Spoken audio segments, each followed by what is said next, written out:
எல்லோரும் நல்லா இருக்கீங்களா? இன்றைக்கி எங்கள் வீட்டில் காலை டிஃபன் கடல குழம்பு, இட்லிக்கு தொட்டுக்கலாம். இப்போதான் குக்கரில் கடலைப்பருப்பு வச்சுருக்கேன். வாங்க ஃப்ரெண்ட்ஸ், கடல குழம்புக்கு என்னென்ன வைக்கலான்னு பார்க்கலாம். ஃபஸ்ட்டு தேங்காய், ஒரு 3 பல் பூண்டு, 4 சின்ன வெங்காயம்,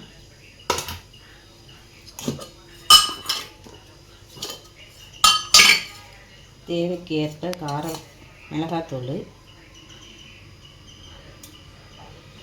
கொஞ்சோண்டு மல்லித்தூள் கொஞ்சமாக போட்டுக்கணும். ஒரு ஸ்பூன் சோம்பு. அவ்வளோதான் ஃப்ரெண்ட்ஸ். இதை அரைச்சிக்கணும் நைஸாக. கடல குழம்புக்கு அரைச்சேன்ல, தேங்காய், பெருஞ்சீரகம், பூண்டு, வெங்காயம், மிளகாத்தூள், மல்லித்தூள் எல்லாம் சேர்த்து அரைச்சிட்டு இந்தமாரி கூட்டிட்டு கடலைப்பருப்பு வேக வச்சதில் எடுத்து ஊற்றிட்டு நல்லா டேஸ்ட்டாக இருக்கும். ஊற்றி வச்சுட்டு அவ்வளோதான் தாளிக்கணும்.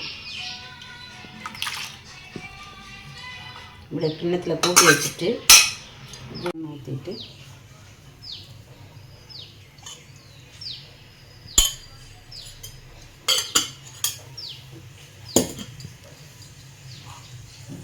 பட்டை 1, 2 கிராம்பு, சின்னதாக 2 அன்னாசி பூ, சின்னதாக 2 கல்பாசி போட்டுறாங்க.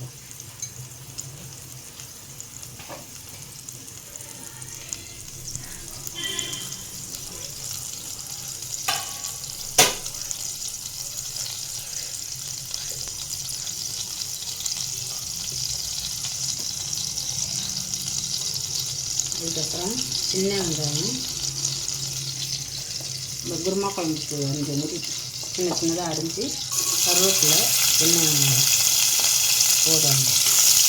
போட்டு நல்லா வதங்கி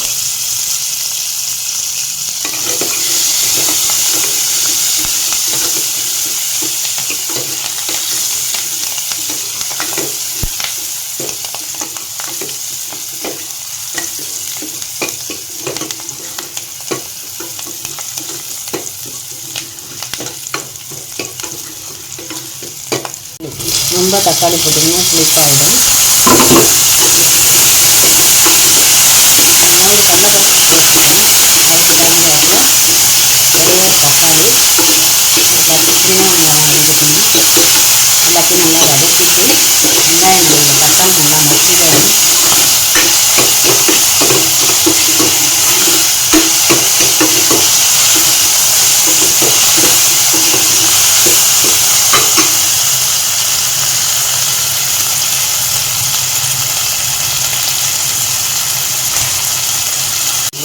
இப்போ எல்லாம் கடலைப்பருப்பு, தேங்காய் எல்லாம் அரைச்சி வச்சதெல்லாம் அப்படியே சேர்த்து எல்லாத்தையும் அப்படியே ஊற்றிட வேண்டியதான் ஃப்ரெண்ட்ஸ். நல்லா திக்காக வந்தோடனே எல்லாமே ஒன்றா போட்டுருவேன். குழம்பு சூப்பராக இருக்கும். கடல குழம்பு இது தோசைக்கு சாப்பிட்லாம், சப்பாத்தி சாப்பிட்லாம், இட்லிக்கும் வச்சுக்கலாம். இந்தமாரி நல்லா கொதிச்சோன்னு அப்படி இறக்கி இந்த டயத்தில் இறக்கி வச்சிங்கன்னா அப்படியே கொஞ்சம் திக்காகிடும். நல்லா டேஸ்ட்டாக இருக்கும். கொத்தமல்லி தலை மேலே தூவி